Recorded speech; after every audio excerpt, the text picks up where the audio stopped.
Alors, je vous propose ce soir d'aller faire un tour en Bretagne, d'aller au Conseil régional de Bretagne, découvrir Gilles Penel. Vous allez voir, c'est un bon sniper, hein. Il est conseiller Rassemblement national au Conseil régional de Bretagne. Il parle de ruralité, de la pauvreté dans les campagnes. Et vous allez voir, il a vraiment pas la langue dans sa poche. Il sait exactement sur quoi il faut mettre l'accent. Allez, on regarde ça tout de suite.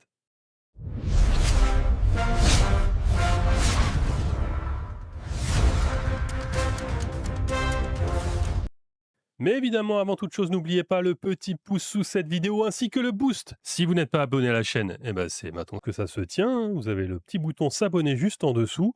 Partagez, commentez. Vous avez désormais également un lien Tipeee pour pouvoir me soutenir si vous voulez soutenir ce que je fais en termes de travail, les recherches, l'isolation des moments intéressants, le commentaire que je fais de tout ça.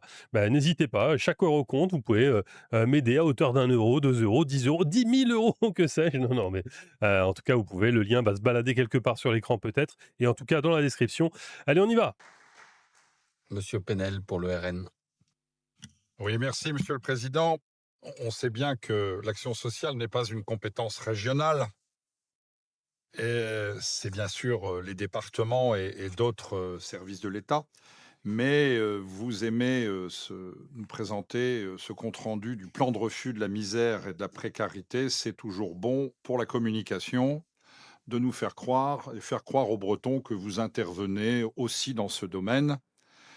D'ailleurs, comme on l'avait remarqué l'année dernière, il n'y a pas de budget qui est affecté à ce plan de refus pour la misère, mais vous faites une collection, en fin de compte, dans l'ensemble du budget de ce qui est fait dans les compétences régionales. Cependant, ceci étant dit, il y a un véritable problème de la pauvreté en Bretagne. Près de 350 000 Bretons vivent sous ce seuil de la pauvreté, c'est-à-dire 11 de la population régionale, ce qui est considérable et ce qui est probablement, vous l'avez dit, en augmentation. Le problème du logement, le problème des travailleurs pauvres, bien évidemment. Moi, je voudrais qu'on parle aussi d'une pauvreté qui est moins citée, moins décrite, c'est la pauvreté dans la ruralité. Alors, c'est bien sûr des salaires extrêmement faibles, et puis c'est aussi les conséquences de la crise agricole. Plus de 30% des agriculteurs bretons touchent moins d'un SMIC. Plus de 30% des agriculteurs bretons touchent moins d'un SMIC, alors que l'on sait qu'ils travaillent parfois 50, 60 heures par semaine.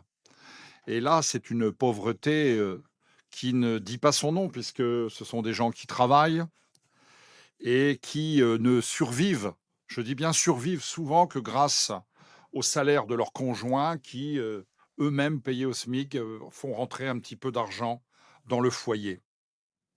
Cette pauvreté dans la ruralité, elle est plus silencieuse parce que ils ne brûlent pas de voiture, ils n'attaquent pas la police ou les gendarmes, ils n'attaquent pas les pompiers, ils n'attaquent pas les médecins. Ils en ont de moins en moins d'ailleurs de médecins et forcément, on parle moins d'eux. C'est pas la Nouvelle-France. C'est une pauvreté silencieuse et qui ne bénéficie pas, de priorité. Nous avons, au niveau de l'État, relayé par la région, la définition dans certains quartiers des grandes villes, des quartiers prioritaires. C'est le terme exact. Moi, j'aimerais bien que l'on désigne aussi certains cantons ruraux.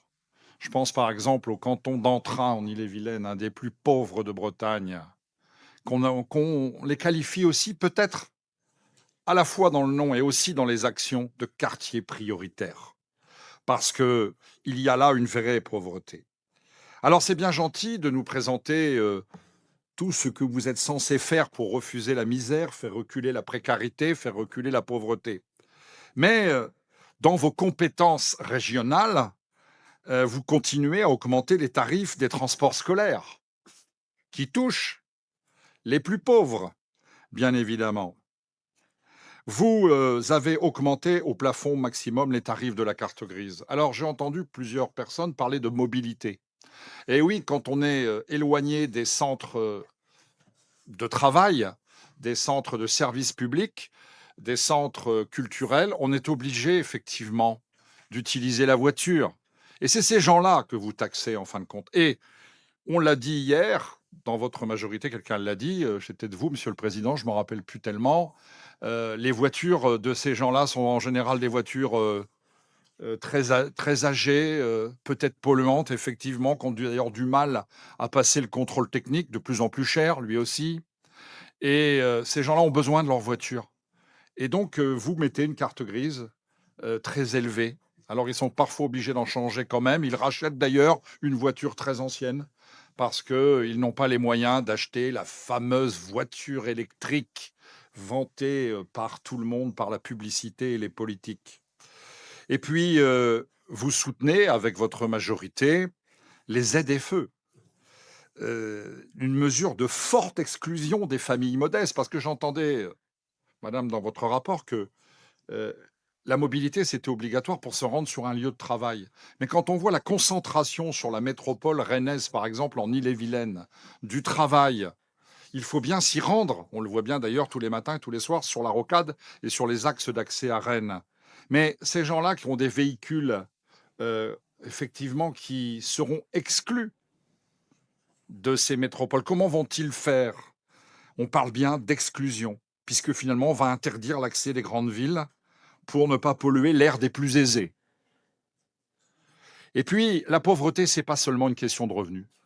C'est aussi, quand on a moins accès à des services publics, quand on a moins accès à des services culturels, quand on a moins accès à des hôpitaux, à des médecins et c'est encore la ruralité qui paye le prix fort. Merci, Monsieur Penel. Parole à Armelle Nicolas, dernière inscrite pour Nous la Bretagne.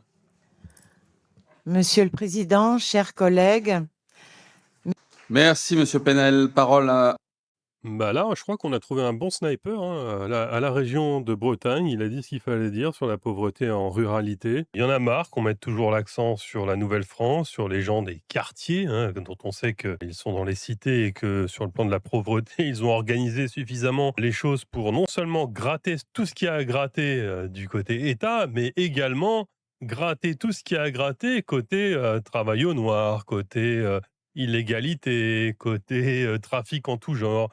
Donc, bah, peut-être qu'il serait temps, effectivement, de donner un coup de main à des gens, comme l'a dit notre cher sniper Penel, des gens dont on ne parle habituellement pas, et quelle que soit la région. Alors là, c'est en Bretagne, mais on pourrait faire le même raisonnement un peu partout en France.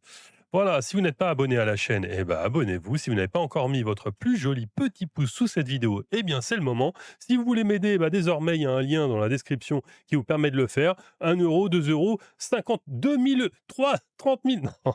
Non, non, mais à partir de 1 euro, vous pouvez m'aider et tous les euros comptent. Effectivement, vous pouvez aider la chaîne sur le lien Tipeee présent dans la description ou rejoindre la chaîne hein, sur YouTube. On se retrouve en commentaire pour en discuter.